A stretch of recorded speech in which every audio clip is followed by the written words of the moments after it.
প্রিয় ছাত্ররা, আমার একটা কথা শুনো। তোমার মা যদি মোবাইল ফোন দেখে বা টিভি দেখে সারাদিন কাজের পর, তোমরা বলছো যে মা তুমি কেন মোবাইল ফোন দেখছো, তাহলে আমাকে মোবাইল ফোন দেখতে দিতে হবে। আর তুমি কেন টিভি দেখছো, আমাকে টিভি দেখতে দিতে হবে। তা তোমরা তো বলো না, মা সারাদিন যখন কাজ করে, বাসন মাজে, রান্না করে বা বাড়ির কাজকর্ম করে, তোমরা তো বলো না যে মা তুমি কেন প্রতিদিন বাসন মাজো, আমি তোমার বাসন মেজে দেবো।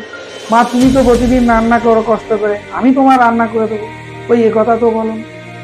বাবা সারাদিন মাঠে কাজ করছে বা বাইরে কোথাও কাজ করছে, সারাদিন কাজের পর হয়তো একটু তার কাজের ফাঁকে সন্ধ্যাবেলা একটু মোবাইল দেখছে বা টিভি দেখছে। তুমি বাবা এবং মা যদি মোবাইল বা টিভি দেখে, তুমি খুব রাগ করছো। তুমি সামনাসামনি হয়তো বলতে পারো না মারার ভয়ে, কিন্তু ভেতরে ভেতরে এটা নিয়ে মনে রাগ পুষে রাখছে, মা কেন টিভি দেখছে, আমাকে টিভি দেখতে হবে, আমাকে। কিন্তু তোমাকে বলি, মা এবং বাবার টিভি দেখা বা ফোন দেখা নিয়ে তোমার এত অভিমান, তা তুমি বাবা কাজ করছে মাঠে গিয়ে, তুমি কদিন বাবাকে বলেছো? তুমি কি বাবাকে তুমি বলেছো যে বাবা আজ আমি তোমার সঙ্গে গিয়ে সারাদিন মাঠে কাজ করবো? এ কথা তো বলছো না। তাহলে তাদের তো মায়ের বা বাবা, তাদের কিন্তু কোনো পরীক্ষা নেই। কিন্তু তোমাকে জীবনে লেখাপড়া শিখতে হবে, তোমাকে বড় হতে হবে।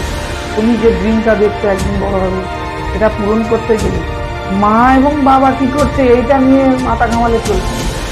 তুমি তোমার পড়াশোনাটা করো, তাদের কাজ তারা করছে, তোমার কাজ